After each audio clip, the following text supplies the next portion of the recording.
안녕하십니까. 관리번호 1번입니다. 지금부터 수업 시간 시작하도록 하겠습니다. 자, 여러분들, 우리 지난 시간에 배웠던 일제 무단통치에 대해서까지 함께 잠깐 문답으로 확인해 보았습니다. 자, 그러면 수업을 시작하기 전에 지금부터 영화의 일부분을 한번 보고 시작할 건데요. 자, 여러분들이 모두 각각 일제강점기는 이런 모습이었을 거야 라고 상상하는 모습이 있을 겁니다. 그 모습을 지금 잠깐 한번 떠올려 볼까요? 여러분들이 갖고 있는 그 일제강점기의 모습과 영화 속의 일제강점기의 모습이 어떻게 같고 어떻게 다른지를 먼저 비교하면서 영상을 보면 좋을 것 같습니다. 자, 그러면 잠시 3분간 영상 시청하도록 하겠습니다. 자, 여러분들 영상 다 잘 봤나요? 자, 선생님이 영상을 보기 전에 여러분들이 기존에 생각하고 있었던 일제강점기의 모습과 영화 속의 모습을 비교하면서 봐달라고 했는데 내가 기존에 생각했던 모습과 영화 속 모습이 달라서 인상 깊었던 부분이 있었다라는 친구가 있을까요? 네, 우리 지은 학생이 손을 들었네요. 대답해 줄까요?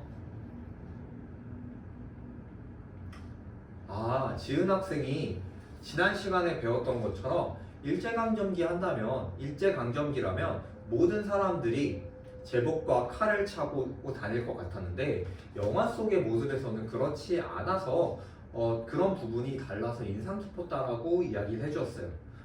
좋은 지적이었어요. 자, 지금 우리가 이 영화 전체를 보지 않아서 파악하기 어려울 수 있었을 텐데 이 영화 속의 시대적 배경은 오늘 우리가 배울 1920년대 모습을 담고 있는 영화였습니다. 그래서 우리가 지난번에 배웠던 무단통치 때와는 조금 다른 모습이 영화 속에 생생하게 담겼던 거죠. 자, 그러면 지금부터 오늘 수업을 통해서 1910년대와 1920년대의 일제통치는 어떤 식으로 달라졌는지 그로 인해서 우리 조선에 살고 있었던 사람들의 삶은 어떻게 바뀌었을지 정치와 경제 측면에서 알아보는 시간을 갖도록 하겠습니다. 자, 우리 학습 목표 한번 다 같이 확인해 볼까요? 네, 여러분들이 오늘의 학습 목표 첫 번째와 두 번째 목표를 아주 우렁차게 잘 읽어 주었습니다. 자, 그러면 지금부터는 학습지를 한번 꺼내 보도록 할까요? 자, 학습지에 보게 되면 자료들이 여러 가지가 있는데 먼저 자료 1을 함께 읽어보는 시간을 갖도록 하겠습니다. 자, 우리가 항상 역사 수업을 할 때마다 사료를 읽을 때는 어떤 점을 유의해야 된다고 이야기를 해줬죠? 네, 우리 방현 친구가 이야기 보도록 할까요? 맞아요. 사료를 읽을 때 먼저 출처가 있다면 이 출처, 이것이 누가 쓴 것인지, 왜 쓴 것인지, 언제 쓴 것인지를 먼저 파악하는 게 중요하다고 했어요. 자, 그럼 방현 친구가 대답해 보도록 할까요? 자료 1번은 누가 언제 작성한 것일까요? 맞아요. 지금 이 자료는 조선 총독부에서 발행한 것, 즉 일본에 의해서 작성된 자료고 시기는 1919년이라는 것도 잘 염두에 가면서 읽으면 좋을 것 같아요. 자, 그럼 자료 1을 함께 읽으면서 그 내용을 한번 확인해 보도록 하겠습니다. 자, 지금 우리 자료 1번을 보게 되면 첫 번째로 어떤 내용이 있을까요? 네, 우리 주은 학생이 대답해 보도록 할까요? 맞아요. 지금 총독을 문무관 중에 어느 쪽에나 임용할 수 있는 길을 열겠다라고 말하고 있었어요. 이 점은 이전에 1910년대의 무단통치 시기에는 항상 무관, 즉 군인 출신의 사람만이 조선의 총독으로 임명되었던 것을 개정하겠다는 이야기였죠. 자, 두 번째로는 어떤 내용이 있을까요? 네, 우리 경록 친구가 대답해 보도록 할까요? 맞아요. 지금 경찰 제도를 개편하겠다라고 하였어요. 자, 우리가 지난 시간에 1910년대 무단통치를 배울 때 헌병경찰제라는 것에 대해서 배웠어요. 헌병경찰제가 무엇이었죠? 맞아요. 헌병 경찰제라는 것은 지금처럼 일반 경찰들이 치안 유지, 범인 체포 같은 업무를 수행하는 것이 아니라 군인들이 경찰의 역할을 하는 것을 헌병 경찰제라고 하였는데, 이것을 폐지하고 일반 경찰들이 경찰 업무를 맡도록 바꾸겠다라는 이야기를 하고 있었죠. 자, 마지막으로 세 번째에서는 어떤 이야기가 있을까요? 자, 우리 지은 학생이 대답해 보도록 할까요? 맞아요. 마지막으로는 복제를 개정해서, 즉 입는 옷들을 바꾸어서 일반 관리와 교원, 즉 선생님이라던가 학교의 직원들이 칼을 차고 제복을 입었었는데 이제 그것을 없애고 일반 복장으로 바꾸겠다라고 이야기를 하였습니다. 자, 지금 이 사료만 읽게 되면 1910년대에서 1920년대로 바뀌면서 일본이 조선에 대해서 어떠한 방향성을 바꾸었다는 게 느껴지나요? 맞아요. 여러분들이 잘 대답해 주었듯이 과거의 무단 통치의 강압적인 통치를 완화하는, 약하게 바꾸는 방식으로 바꾼 것이 아닌가라는 생각이 들었어요.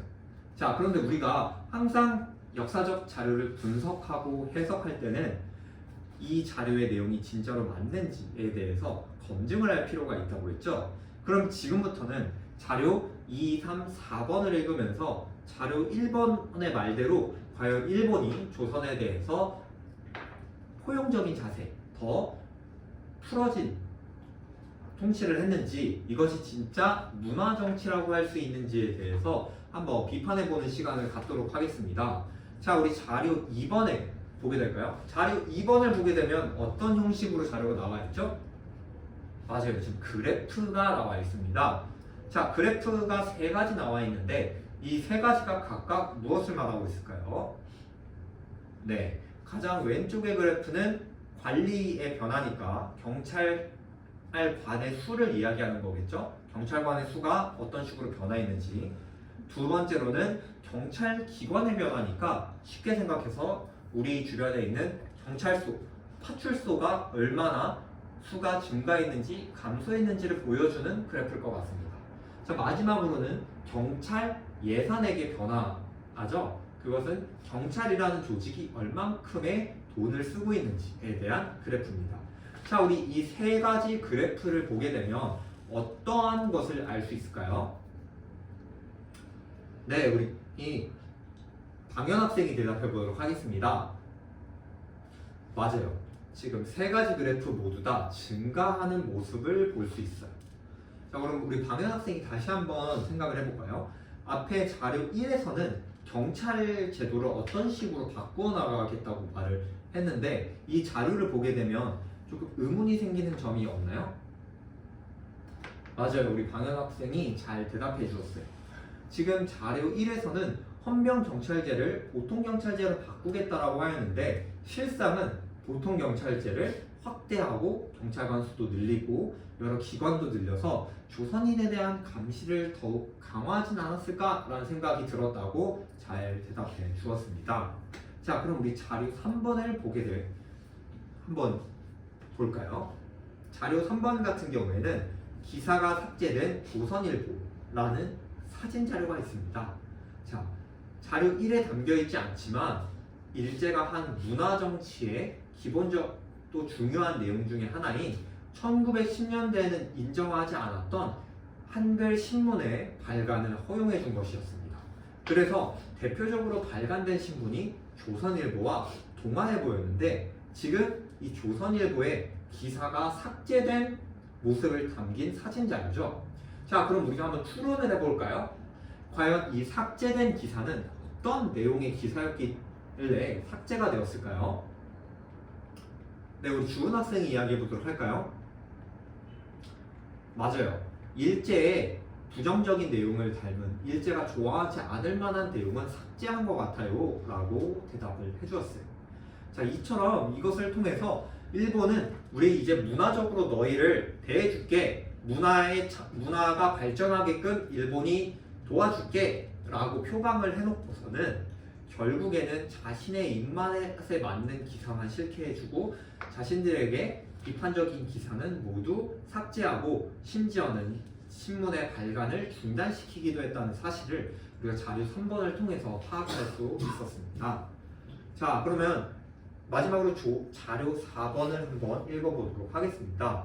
자, 자료 4번 또한 출처를 먼저 확인해 보면 조선 총독부에서 만든 것임을 알 수 있습니다. 그리고 제1조 이런 형식을 통해서 법률이 아닌가 법이지 않을까라는 생각을 할 수 있겠죠. 자, 그러면 한번 내용을 읽어보도록 하겠습니다.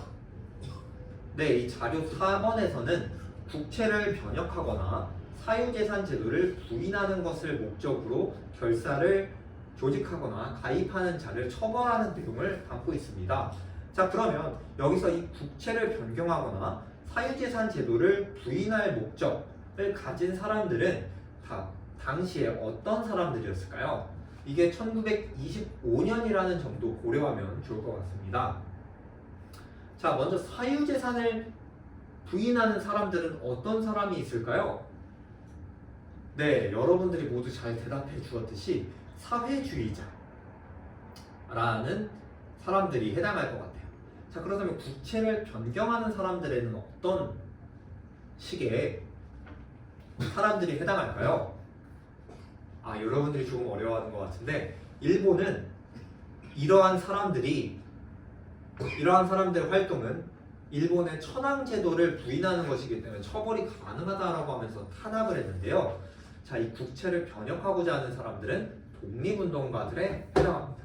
자, 그러면 지금 자료 4를 보게 되면 일본은 독립운동가와 사회주의자들이 단체를 만들었다는 이유만으로 10년 이하의 징역이라는 매우 엄중한 죄를 물을 수 있게 되었습니다.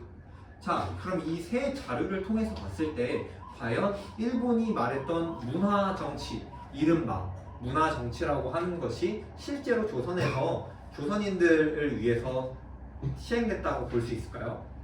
자, 이 점을 여러분들이 잘 파악하고 지금부터 모둠 활동을 해보도록 하겠습니다. 자, 오늘 할 모둠 활동은 문화 통치에 대해서 항의하는 글을 쓰는 활동인데요. 자, 먼저 채점 기준을 안내해주면 이 항의하는 글에는 역사적 오류가 없어야겠습니다. 역사적 근거를 바탕으로 작성하고 이것은 항의서기 때문에 항의하고자 하는 내용을 명료하게 밝히고 누가 읽어도 이것은 이러한 부분을 항의하는 것이구나 라는 것이 잘 드러나도록 작성해주면 좋겠습니다. 자, 그리고 근거를 명확하게 들어서 설득하는 것이 중요하겠습니다. 그리고 이것이 모둠 활동이기 때문에 모둠원이 모두 협력하여서 작성해야겠습니다. 자, 이 활동을 할 때는 항상 문화 정치의 본질이 잘 드러나도록 작성을 해야겠고, 두 번째로 설득력 있게, 항의라는 것은 내가 이것이 잘못됐다는 것을 이야기하여서 상대방이 이 잘못된 점을 고치게 하는 것이 목적이기 때문에 설득력 있게 글을 작성해야겠습니다. 자, 그러면 이 점을 고려해서 10분간 모둠 활동 실시하도록 하겠습니다.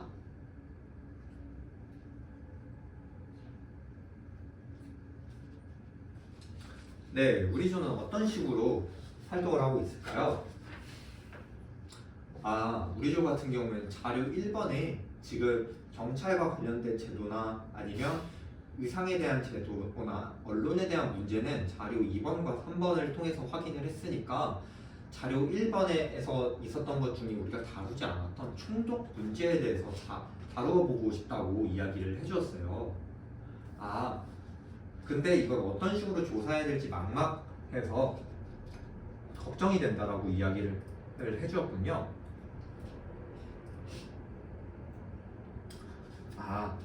그렇다면 지금 우리가 문화 통치에 대해서 항의하고 싶은 점을 적는 것이기 때문에 이 역사적 오류가 없어야 되기 때문에 작성하는 시점을 먼저 정하는 게 좋을 것 같아요. 그래서 그 시점을 정해서 문화 통치를 해주겠다라고 약속한 지 몇 년이 흘렀는데 그때 당시에 재임했던 총독들의 인적 사항들을 여러분들이 한번 조사해봐서 문관 총독도 임명할 수 있게끔 약속을 했지만 전혀 임명이 되지 않았다라는 방식의 논지를 펼쳐보는 건 어떨까요? 항상 조사할 때는 여러 자료를 대조해서 비교해 보길 바래요. 자, 선생님이 지켜보니까 여러분들이 모든 활동지를 잘 작성해 준 것 같습니다. 자, 그러면 다음으로 우리 1920년대에 있었던 산미 증식 계획에 대해서 알아보는 시간을 갖도록 하겠습니다. 자, 산미 증식 계획이라는 것은 먼저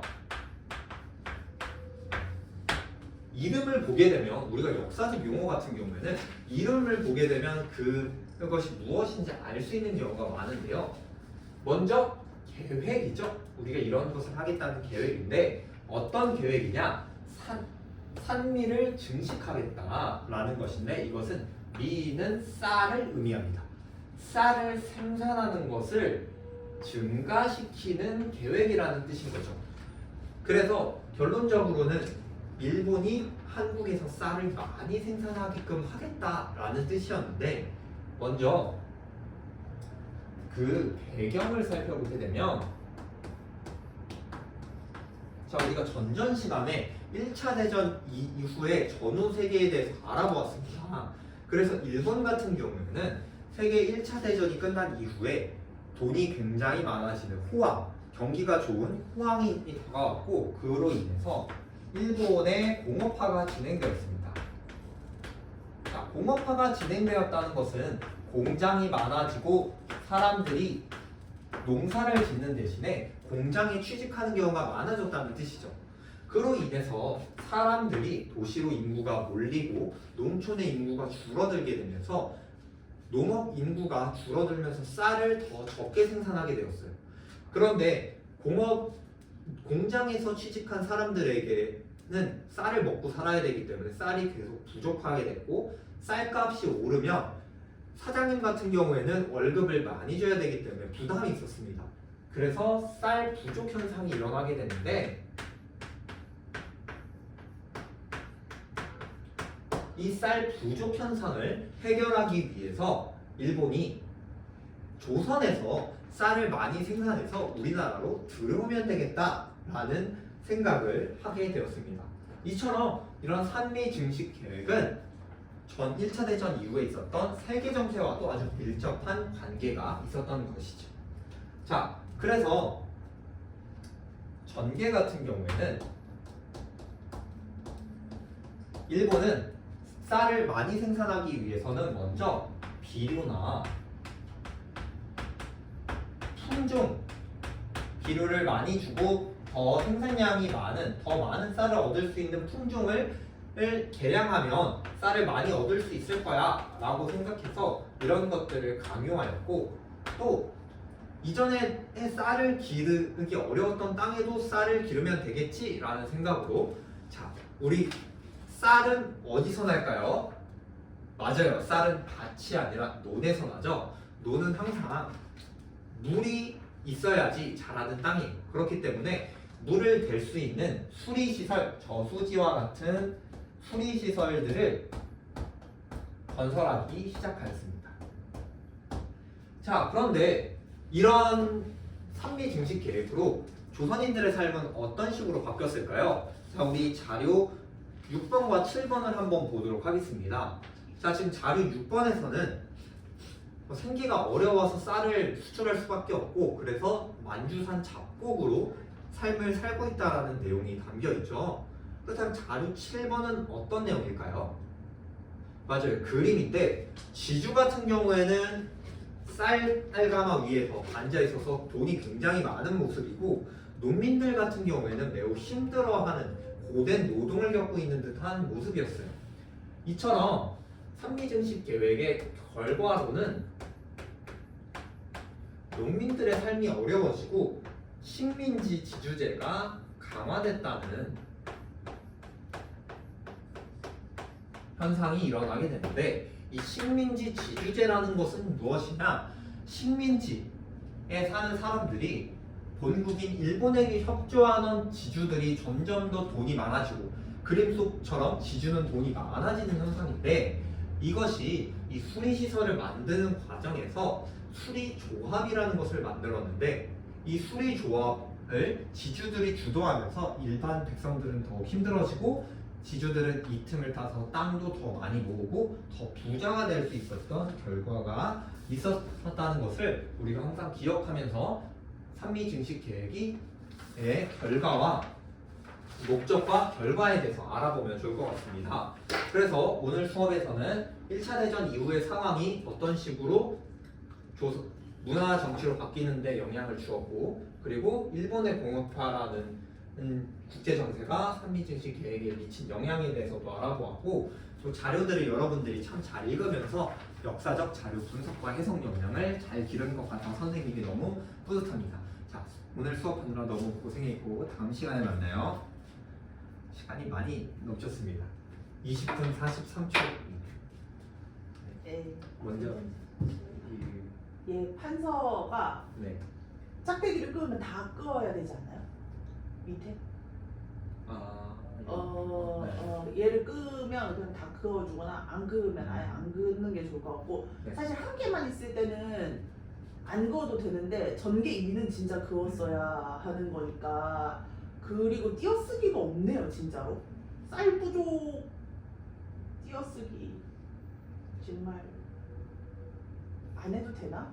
혹시? 아니요, 해야 돼. 아 그래요? 그렇다면 해주시기 바랍니다. 그리고 저는 사실 쌀 부족 글자가 너무 예뻐가지고요. 쌤 저렇게 쓸 수 있으면서 왜 못 쓰는 척했지라고 조금 배신감을 느꼈거든요. 아 이게 이쁘다고요? 진짜 예뻐요. 쌤 딴 거랑 비교해서 보시고 쌀 부족이 되게 예뻐요. 쌀 부족이요? 어디가요? 난 똑같은 거 같은데? 아 그리고 네. 이게 목표가 원래 네. 쌤이 말로는 설명했는데 목적과 결과를 설명할 수 있다잖아요. 그래서 판서에도 뭔가 목적이 조금 목적이. 드러났으면 좋겠다고 생각했었어요. 그게 뭐 대단한 건 아니지만 그래도 어쨌든 목적에 맞게 하는 게 그 내용이다 보니까 그 부분을 조금 더 강조해서 하는 것도 좋을 것 같다. 그게 일단 판서까지입니다. 네.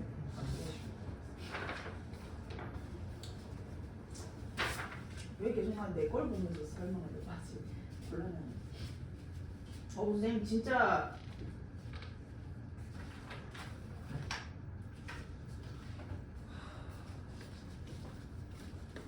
지은이한테 많이 의존하네요, 선생님. 나 오늘 지은이 별로 안 했는데.